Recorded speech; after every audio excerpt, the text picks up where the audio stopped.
పెద్దపల్లి జిల్లాలో గూడ్స్ రైలు పట్టాలు తప్పింది.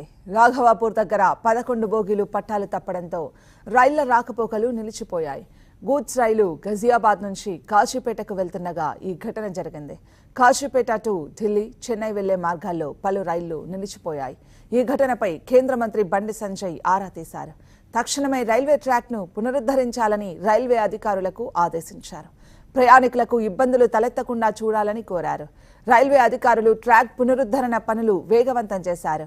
అధిక లోడ్ వల్లే ప్రమాదం జరిగినట్లు అధికారులు భావిస్తున్నారు. వేగంగా వెళ్తున్న రైలు బోగీల మధ్య ఉన్న లింకులు తెగిపోవడంతో పాటు ఒకదానిపై మరో బోగి పడి 3 ట్రాక్లు దెబ్బతిన్నాయి.